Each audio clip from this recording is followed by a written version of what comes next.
Good morning. Buenos días. We gather today to celebrate Dia de Muertos. This is a celebration that we hold every year to remember those we have lost. It helps us heal from grief that may be overwhelming after the loss of someone we've loved. Our first celebration of Dia de Muertos was part of our Sunday worship in 1998. I worked with our then settled minister, Judith Meyer, to introduce this ritual to our church community. It happened a few short weeks after my husband had passed away and after the celebration of life for him that took place in this very sanctuary. My husband's death was expected. Still, I was in shock at that first Dia de Muertos service. Yet I did it because I knew I could not avoid the grief.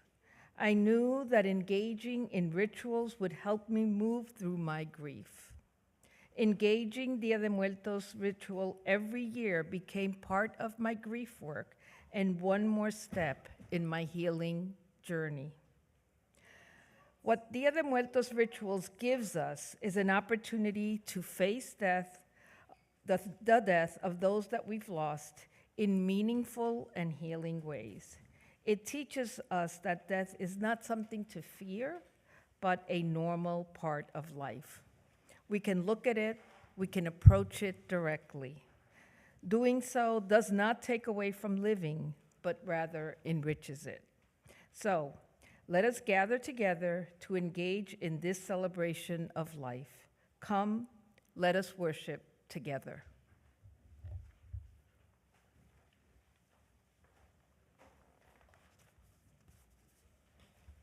Good morning. Welcome to this special multi-generational service at the Unitarian Universalist Congregation of Santa Monica. My name is Jessica Ten-Have Place, and I am the Director of Multi-Generational Religious Education here. This congregation is a welcoming place for all people, whatever your age, ethnicity, spiritual path, disability, gender identity, etc. However you arrive today, we honor you as a sacred part of the great interdependent web of life. As you see today, I'm joined by our worship associates, Vilma Ortiz and Rebecca Haggerty, and we are all blessed by these talented musicians who bring sacred sounds to this space, with help from Adrienne Mia back there running our AV. Shouts out to them. Yeah. Thank you for dealing with my chaotic handling of the mic every week. You have eternal patience. As we celebrate Dia de Muertos, we remember that Mexican people and culture have been present here in Los Angeles and Santa Monica long before the land on which we stand was conquered by the U.S. in 1848, and that the traditions retain the memories of indigenous peoples who lived here long before the Spanish colonization project began in 1769. While the border lines have shifted in recent history, we affirm that people of Mexican heritage, no matter their citizenship status, are indigenous to this land. Our congregation stands with them and with all indigenous people from Turtle Island to Palestine in their struggle for justice and sovereignty. And we're going to light this chalice today with an excerpt from a poem by Melinda Palacio. I'm going to ask my friend Zia to come up and assist me.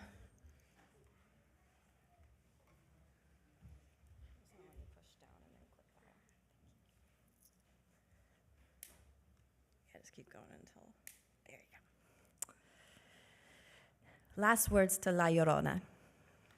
You are here, and this is my last flor y canto. On the river, we will float on a song. My last dying wish, protect the children at the border. Children have left their homes with nothing but a name and a flower embroidered on their sleeves. Llorona, redeem yourself, redeem them, redeem me. Ay de mí, Llorona, ayudales, save the children. Thank you, Zia. And now please stand for our opening hymn.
Love is the doctrine of this church.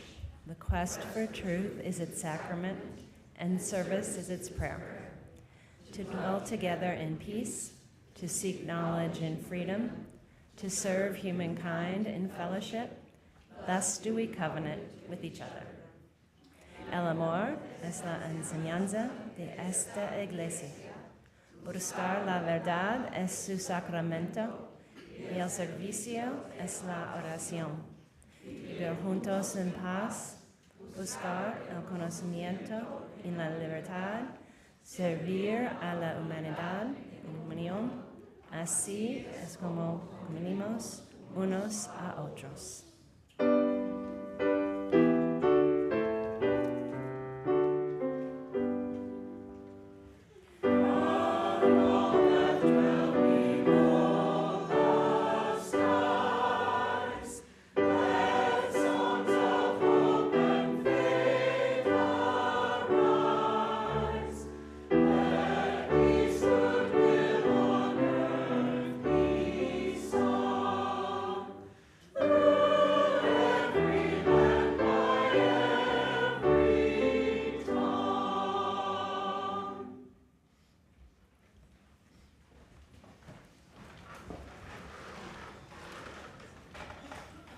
Good morning. Our first announcement is to please silence your cell phones. Next, our annual craft fair will be November 23rd this year. So if you have homemade items to sell, please reach out to Betty Barkley. Also, this coming Tuesday, the first Tuesday of the month, is game night at 5:30 in Forbes Hall. So everyone is invited. Please bring your favorite board game, your own snacks, and a friend. I also want to invite James to come on up and give an announcement from the Ministerial Search Committee.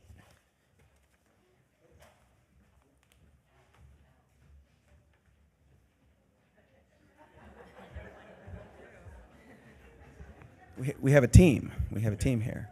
I am James. I'm joined by other members of your Ministerial Search Committee. And we are here to remind you all this morning that we are in the midst of the phase of our search process where we're working on getting to know ourselves and our congregation and our members really well in terms of what's important to us, what we value most, what we're hoping to be in the future. And as such, we are in the process of doing these ministerial search small group conversations. And there's also a survey that's out for everyone to weigh in to provide some detailed information about yourselves so that we have a better picture of who we are as a community. Now, we know that there was another survey recently, so it's a little confusing. This is actually the second survey that we're talking about. But we're here to remind you and encourage you all to please participate in a small group conversation. Please participate in the survey. I think we're just a little bit over 10% right now in the survey. So this is really, really important. Does anyone else want to weigh in or add something to what I'm saying? All right. So thank you. We're going to be out on the patio at the table during coffee hour where you can sign up for a small group conversation. Also, that survey that I mentioned, it's an online Google form. And if that's annoying or problematic for anyone, you can do a paper version of that survey at the table, or otherwise, if you have questions, we can help you make that work. Oh, and there's a PDF version of that survey as well, which might make it easier to look at first so that you can sort of go through it and figure out. So please and thank you. Not just for members. This is also for friends that visit often, for employees, for youth that want to fill it out, all the people. We want to get feedback from all of you. Yeah, absolutely. Thank you. This is our enforcement. This is it.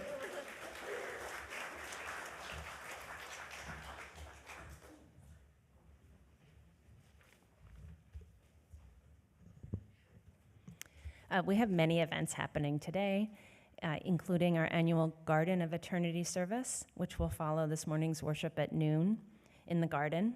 All are invited to bring names and memories of anyone they would like to remember this year, and we will especially remember those whose names are inscribed in the garden and within the hearts of those who are gathered. Also today, it is the first Sunday of the month, so there is a visitor meetup upstairs in Forbes Hall for those who are interested. And there are many events happening today and throughout the month, so please take a look online and in your order of service for more details. And now it is time to greet your neighbors, so take a moment to say hello to those who are familiar and new around you. But remember to listen for when it's time to wrap up.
All right, let's all find our seats again.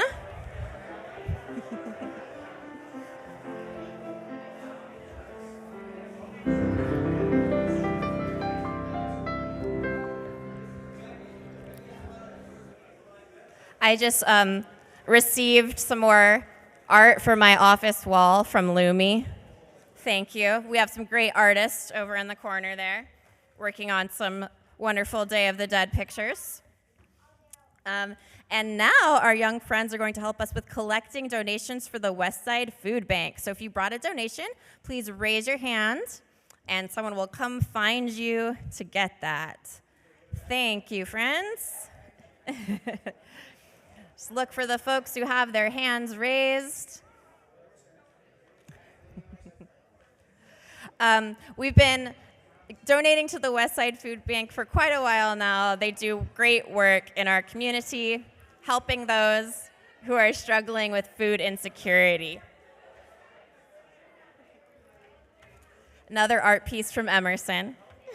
Thank you, Emerson. Okay, I see one more person in the back there, a couple more on this side. Zia, can you run back to those folks in the back? Okay.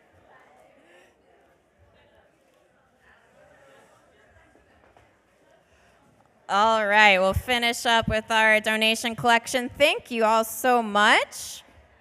And I'll invite my young friends to come join us on the steps for a special time for all ages. But before we get to that, thank you all so much for the continuous generosity of supporting the West Side Food Bank.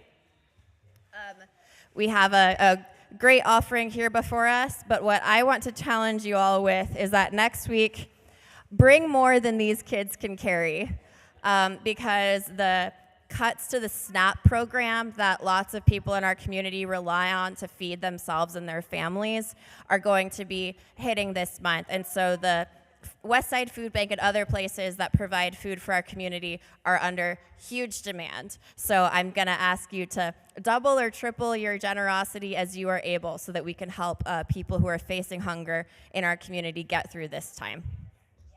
All right, friends, so let's gather on the steps.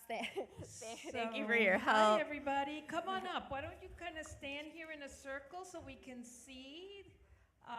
Anybody over there want to come watch?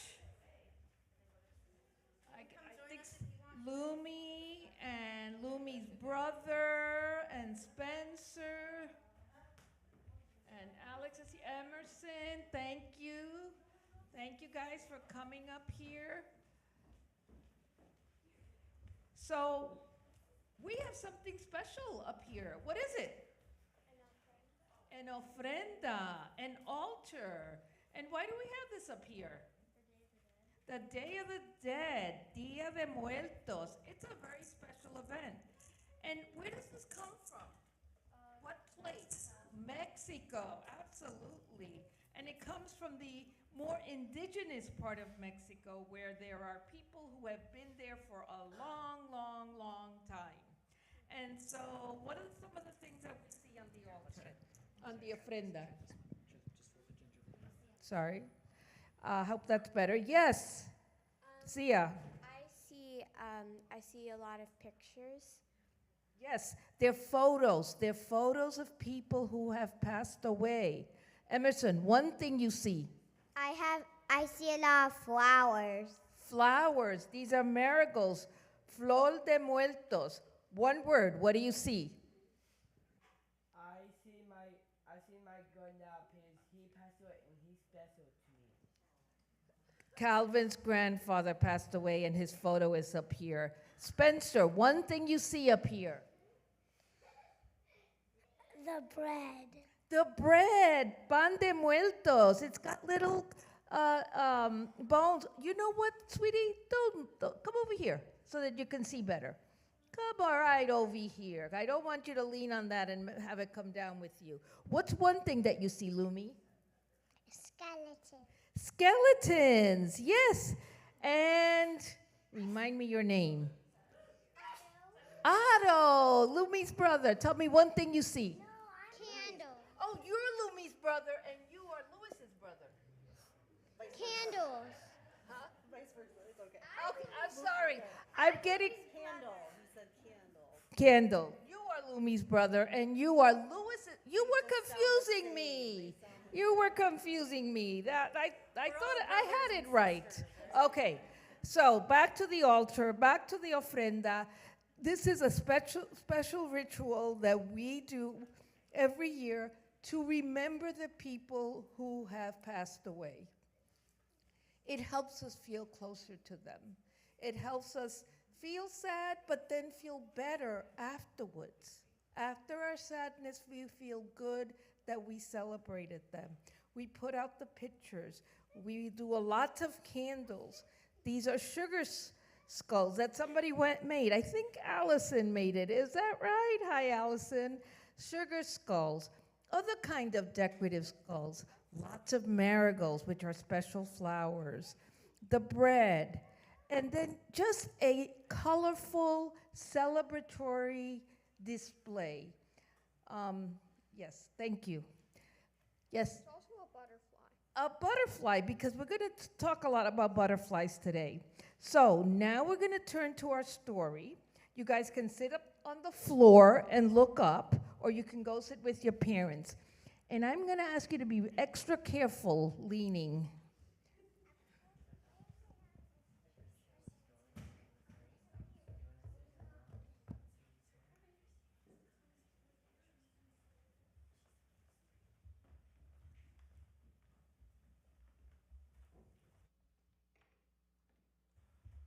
Okay, we survived that.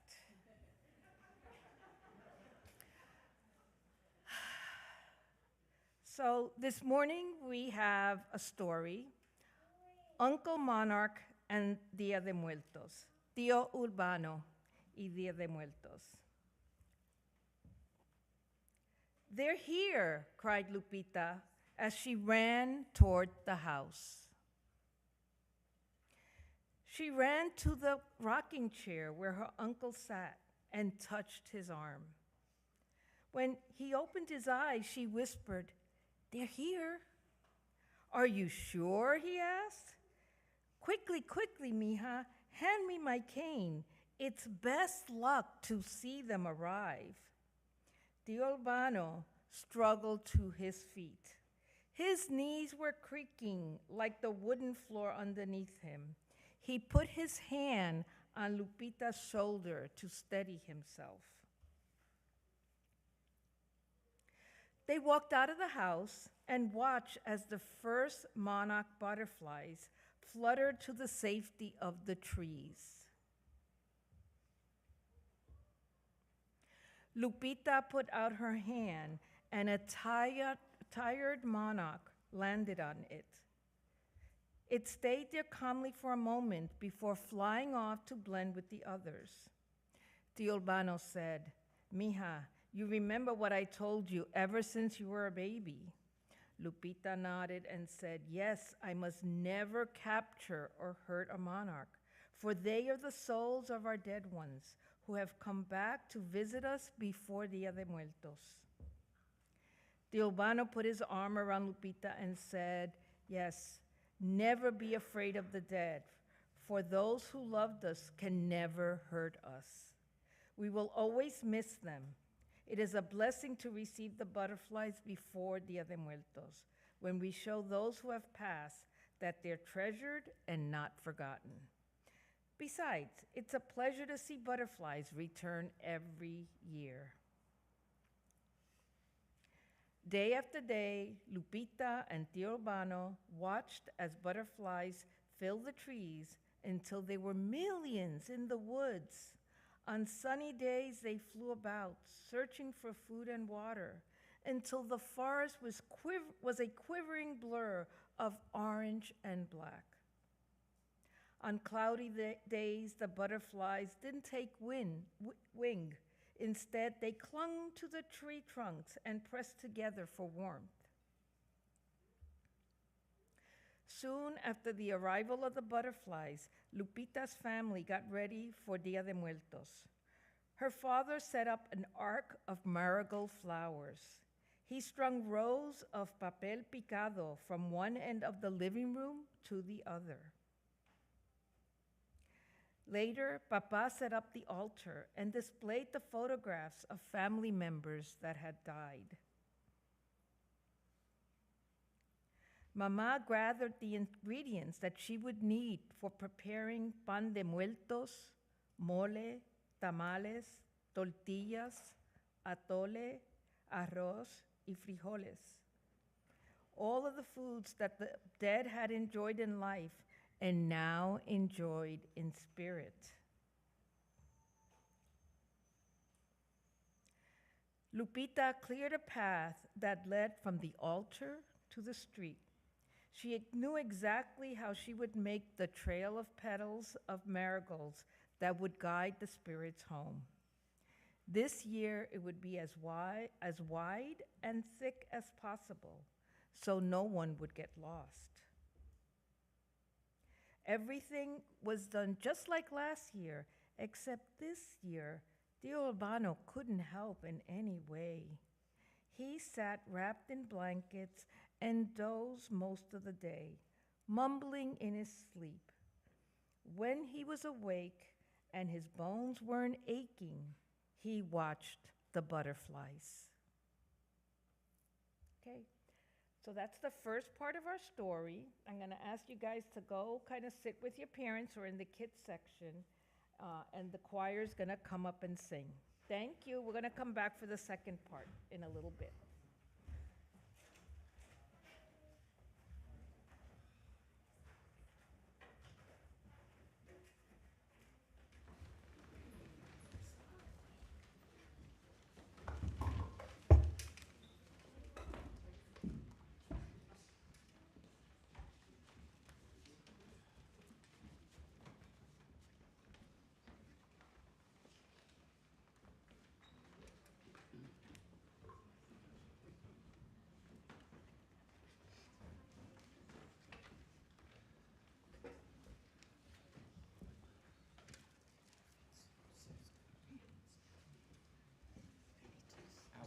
UUSM. Our music for the morning is Adios Bien Amado, and I'm going to invite Liliana and Sue to do a reading. This is the text of what we're singing this morning. Adiós, bien amado. Goodbye, well-loved. Los árboles, rebosantes de frutillas, como el comienzo de nuestro amor. Trees overflowing with strawberries as the beginning of our love. El viento, cruzando inertes montañas, provocando el rumor del último beso. The wind crossing inert mountains, provoking the rumor of the last kiss. Las frutas que nacen del árbol son tus lunares que no puedo alcanzar. The fruits born from the tree are your moles that I cannot reach. Tu espalda es esta árida tierra que rasgo para sembrarte mis besos. Your back is this arid land. What a trait to sow my kisses. Aquí las flores también florecen. Aquí las manos también se calientan. Vivos están nuestros muertos que danzan en las flores, recordados. Here, flowers also bloom. Here, hands are also warmed. Alive are our dead who they dance in the flowers. Remembered. Ya entre la niebla te has esfumado de esta tu casa, te has alejado, mas gélido viento conserva mi canto hasta siempre. Te bendigo. Adiós, bien amado. Already in the fog you have vanished from this, your house. You have moved away. Icy wind retains my song. Forever I bless you. Goodbye, beloved.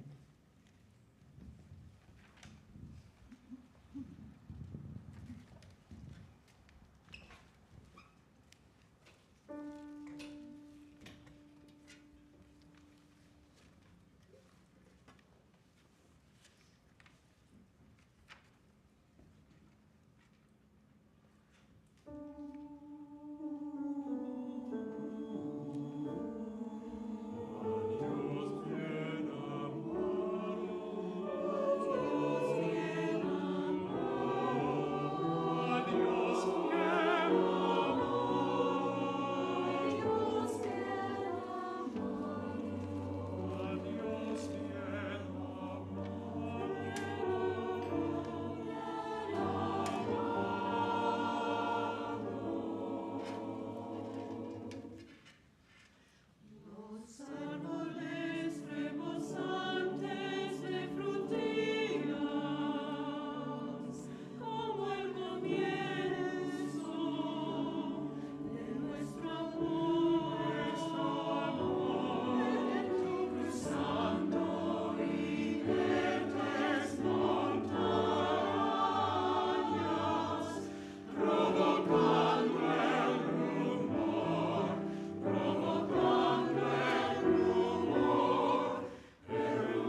Thank you. That was amazing.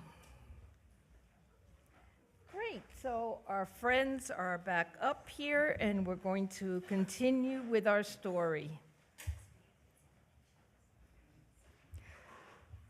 A few days before Dia de Muertos, Tío Urbano took to his bed. Lupita sat by his side for hours. She stroked his hand and spoke to him about school and her friends, but he never opened his eyes. One morning, Lupita was dreaming of butterflies when she felt a hand on her shoulder. She opened her eyes, and when she saw the tears streaming down her father's cheeks, she knew. Tío Urbano, she asked in a whisper. Papa nodded. Tío Urbano has died. I know how much you will miss him, he said, but try to remember the good times that you spent with him. He would like that. After that, the days were cold and dark for Lupita. Tío Urbano's photo was added to the ones on the altar, and a plate of his favorite enchiladas were added to the other dishes. Lupita missed seeing him in his old rocking chair. A grave feeling filled her heart, and she felt better only when, on sunny days, the monarch flew around the meadow. On the first day of November, Dia de Muertos arrived. That night, Lupita's family and neighbors gathered in the cemetery. They lit torches and candles, and each member cleaned their relatives' gravestones. They painted the gravestones in bright colors and covered them with flowers and food. Some prayers were said, and a woman sang a hymn accompanied by a guitar. After a while, an air of festivity spread throughout the cemetery as adults told stories and ate their fill, and children played hide and seek among the gravestones. Lupita looked at the new grave that needed no fresh paint. She stayed close to her mother and later on wrapped herself in a warm blanket and fell asleep. Early the next morning, Mama woke up Lupita and whispered, "Come, mija, it's time to go home." While Mama and Papa walked on ahead, Lupita turned for one last look at Tío Urbano's gravestone. On one of the flowers was a lone monarch butterfly, gently moving its wings. Lupita watched it as it rose, fluttered above her head, and flew away. She stared until she lost sight of it among the trees. Then she smiled and whispered, "Adios, Tío Urbano, my uncle monarch. I'm sure to see you next year." Lupita left the cemetery and ran to catch up with her family. And as she did, she felt the gray begin to lift from her heart. Okay, that's the end of our story. Thank you, friends. You did a great job. Thank you, everyone, for great listening. Now we're going to turn to our ritual of butterflies and remembering those that have left us. So we're going to hand out the butterflies and some pens, and we're going to write the names of folks that we are thinking of, that we're remembering. Kids are going to help, adults are going to help, and then we're going to bring them up and put them on our tree. So we'll let the kids come first, and then everyone come forward. We'll help distribute butterflies, and we'll all hang them on the tree together. You guys come. are we writing names? Yeah. Okay.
We can have adults start coming up and putting their butterflies.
Let's go past him.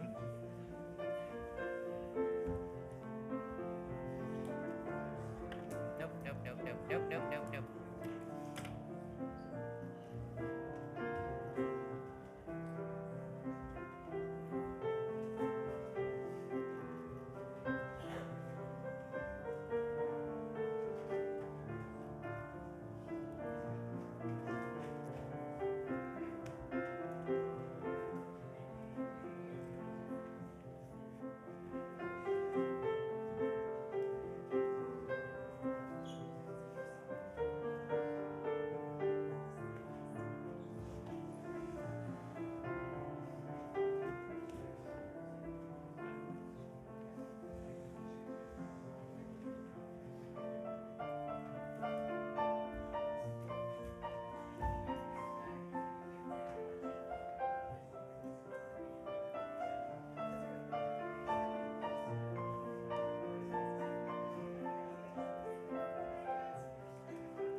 Thank you so much, everyone, for contributing to our beautiful butterfly tree.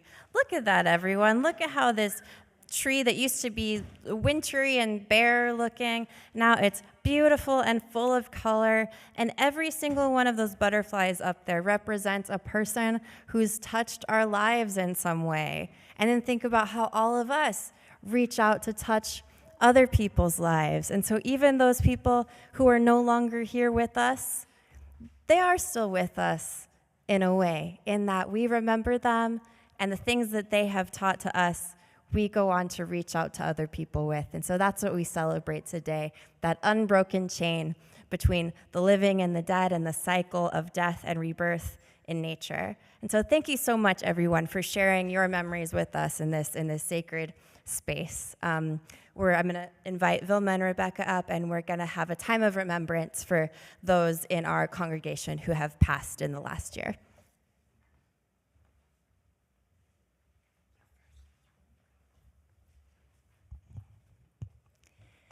As we celebrate our ancestors at this turn of the seasons, we want to remember those of our current and former church members who died during the last year, and the many contributions they made to our beloved church community. Ed Fields, Jr.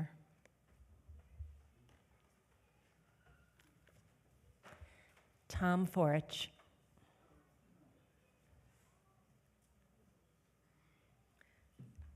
S.J. Giodati.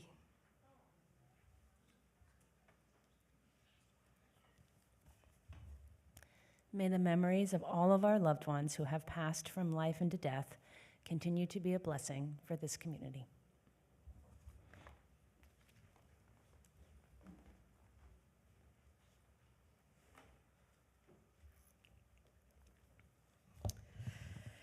A joy and a sorrow to share. Starting with joy. Roy Patience, is he here today? It is his birthday today. Happy birthday, Roy. And we'll be celebrating with cake in Forbes Hall, so don't miss out on that. Happy birthday. And then a more sorrowful news to share. Trish Brassard is currently in intensive care at UCLA Hospital. She would very much like visitors, but just ask that you reach out first by phone. You can find her phone number in the church directory or reach out to someone on staff or on the pastoral care team, and they can help you with contacting her. And let's all hold Trish in our hearts during this difficult time.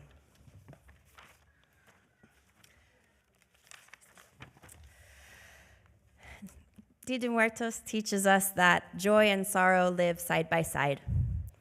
As we celebrate together today, may we be mindful of the priceless gift of life and make the most of the time we are given by consciously connecting every day with our fellow human beings, our living planet, and the sacred thread that runs through everything. Let's take a brief moment of silence to breathe and reflect on the many lives that sacred thread connects us to.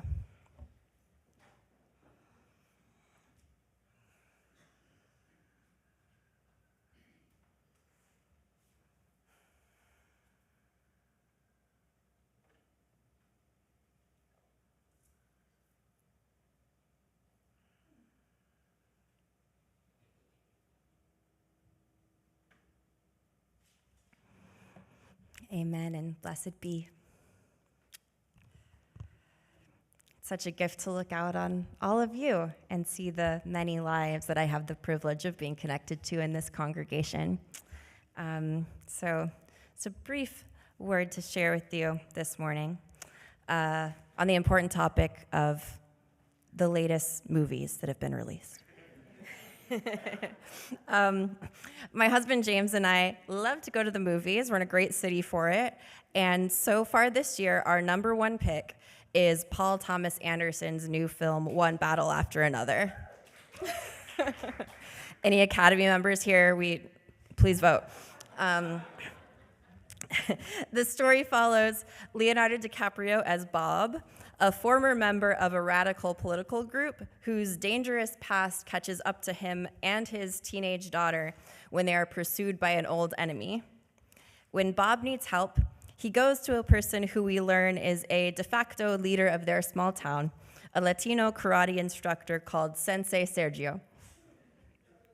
Sergio and his family are running, in his words, a little Latino Harriet Tubman situation out of their family business and apartment building, helping migrants evade Border Patrol and make a new life in the US. Despite this high-stress situation, Sergio remains calm and cool, repeating the mantra, ocean waves. Bob, Leo's character, has none of Sergio's serenity. Understandable, since he is fleeing for his life with the US military in hot pursuit. We've been laid siege for hundreds of years, Sensei Sergio reminds a panicked Bob. Don't get self-centered. This one line gives us a window into Sergio's calm in the face of calamity. The challenges he faces today are not separate from the challenges faced by his ancestors. For Chicanos under US or Spanish colonization for the past 400 years or more, it has been one battle after another. Understanding the continuity of this struggle helps Sergio see his place within it clearly. It does not lead him to hopelessness or apathy. On the contrary, his connection to both the struggles of his ancestors and the struggles of each unique individual living in his community helps him see that he is but one life in the interdependent web of both the living and the dead.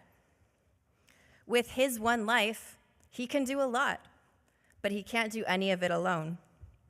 In the film, we see how Sergio works with his family members, with the youth that he mentors in his karate studio, with community members working both inside and outside of the system to work towards freedom for the people among them who are most vulnerable.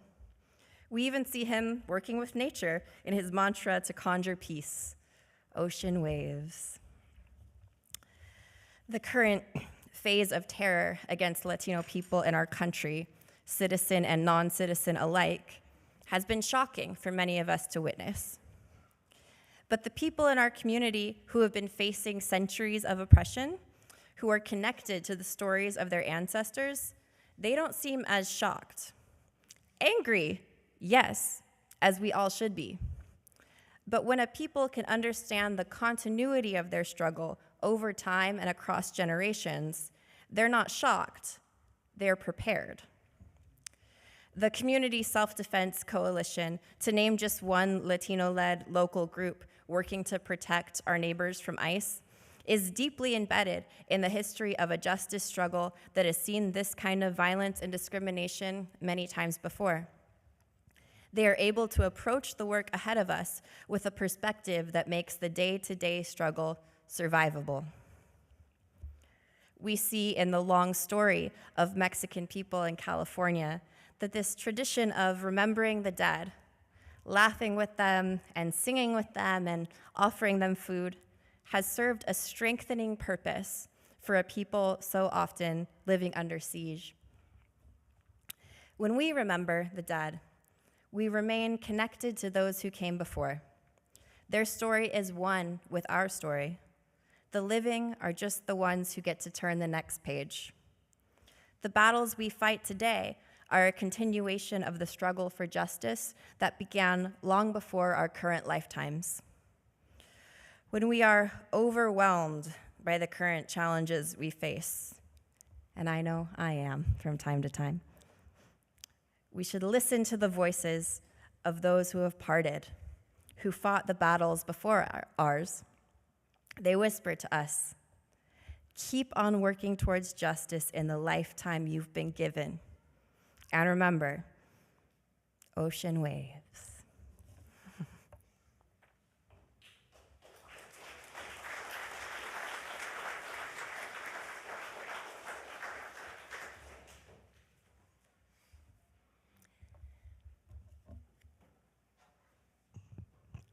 As a generous congregation and as part of our spiritual practice, half of this morning's offering will go to support the good work of this congregation, and half will be shared with an organization that furthers our UU liberal religious values and principles in the wider world. Within the congregation, your offering goes to support the work of the Faith in Action and the Intersectional Anti-Racism, Anti-Oppression Commissions, the Social Justice Committee, the Pastoral Care Associates, the Art Committee, Hunger Task Force, Worship Associates, and various other teams, committees, task forces, and ministries. In November, our offering will support the United American Indian Involvement, which promotes the physical, behavioral, and spiritual well-being of American Indian and Alaska Natives and offers culturally sensitive and inclusive care, as well as community programs developed by and for Native and Indigenous communities. Please contribute in whatever way feels right for you. There are many ways to give, and they are displayed in the slide behind me. And momentarily, the ushers will come forward and with baskets to collect if you prefer to give that way. Thank you very much for all that you contribute, both money, care, attention, and volunteerism. The ushers are invited to come forward, and your offering will be gratefully received.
Come to me as a bird, I will know it's you as you hover above the life we once knew. Though I can't hold you now, I remain undeterred. And I'll know you if you come to me as a bird. Come to me as a bird, dancing in the trees when the last leaves of summer cast themselves to the breeze. Now the season has changed. Now the memory is blurred. But I'll know you if you come to me as a bird. Come to me as a bird.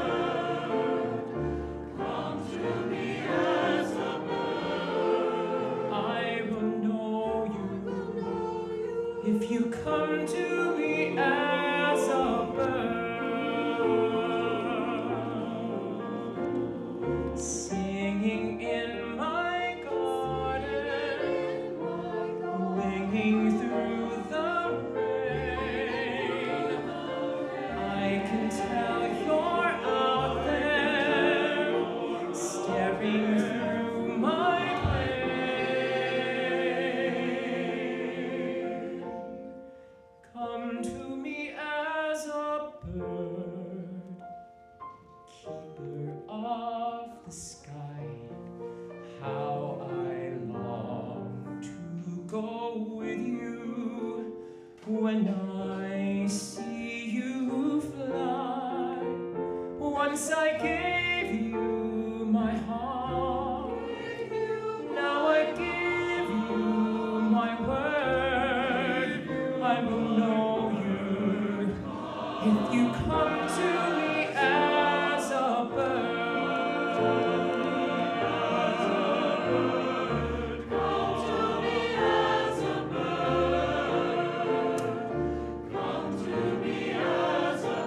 I will know you if you come to me as a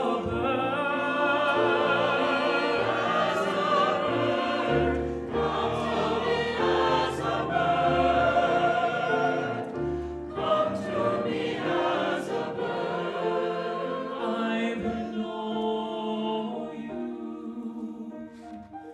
if you come to me as a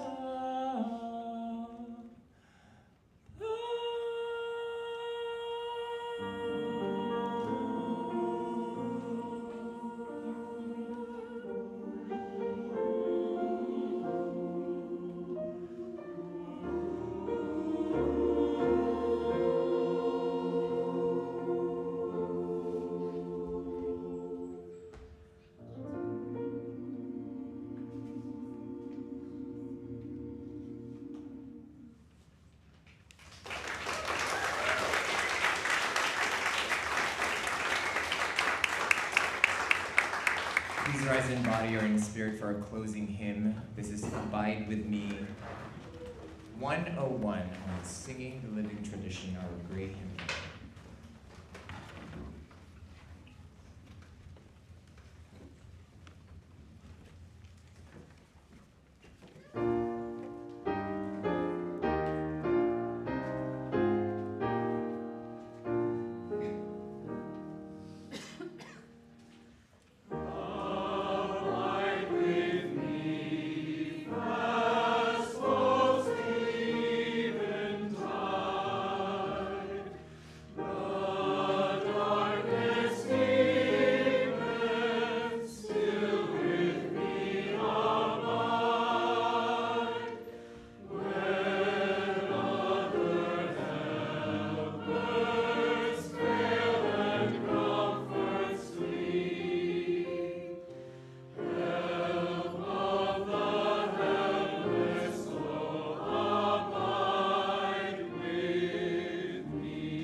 Thank you once again to our wonderful choir. And thank you so much, Vilma, for bringing us this tradition to our community, to Rebecca for serving as worship associate, for everyone who contributed to the beautiful ofrenda that we have here. It's a joy to be with you for this special day. And so a blessing for all of us here. Let us honor our beloved dead by mourning with those who mourn and rejoicing with those who rejoice, living in harmony with one another, joyful in hope, and sharing with those in need. Amen, and blessed be.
Find me for that.